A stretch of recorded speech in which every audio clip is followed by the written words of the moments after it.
I'm going to vote for a debt ceiling because we have to pay our bills. I hope my Republican friends will join us, and we're all in this together. But the bottom line, to say you're not going to have any discussions or negotiations on how we can get this debt under control, $31.5 trillion.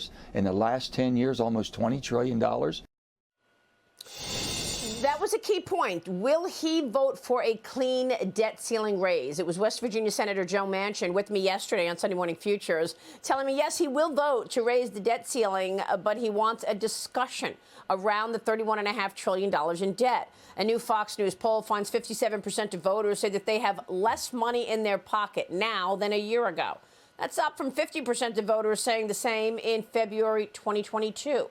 Liz Peek, I wanted to make sure to identify that soundbite from Joe Manchin because it's an important point. Kevin McCarthy is trying to get the Democrats to talk about spending cuts. Chuck Schumer wants them to just agree to vote for a clean debt ceiling, no strings attached.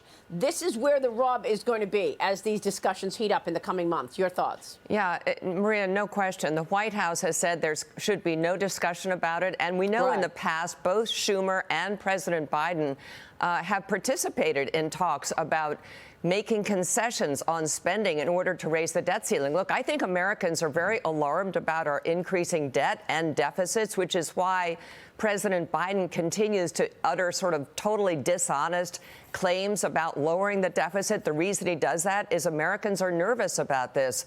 I think they absolutely expect the Republicans in Congress to exact a pound of flesh in the way of some curtailment of our out-of-control spending going forward in return for raising the debt ceiling. And by the way, Maria, it's worth pointing out that we do not have a revenue problem in this government. Our revenues are on track with historic norms. We have a spending problem. Everybody knows it. We need to talk about it. Yeah, it's great. It's great to point out. And the other thing, Brandon, is the fact that even Joe Manchin, a Democrat, is having a problem identifying as a Democrat because of all of this reckless spending that he voted for. When I asked him, do you identify as a Democrat? He said, I identify as an American. Well, the truth is there are a lot of Democrats that feel the exact way that Manchin does. Unfortunately, because Chuck Schumer and other Democratic leaders have been so forceful in trying to push this narrative that we should do nothing and just a clean debt ceiling, that has kind of ruled the day. But the fact is there are many Democrats that are reasonable on these issues, that recognize the fact that our debt is absolutely out of control, that we have an enormous crisis on our hands, that Social Security and Medicare, those trust funds are going bankrupt, and that is going to force our hand when it comes to making benefit cuts to these essential programs. Our national interest payments are exceeding what the Pentagon spends every year.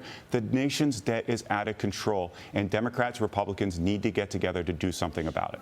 Yeah, and that's why what Liz says when she uses the word dishonest about President Biden's talking about this rings true.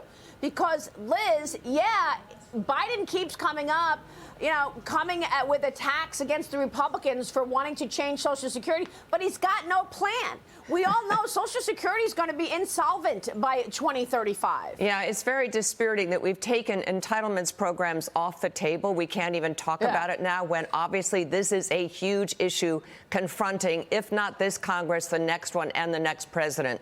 Right. We know the Democrats' plan, Maria. They just want to raise taxes, and that's what they'll do to make these programs solvent. But the truth is, and by the way, they'll also remove these benefits from people above a certain income level. So it's all going to be about class warfare. That's what they engage in. And it's going to be a very discouraging thing to see our government incapable of addressing serious problems.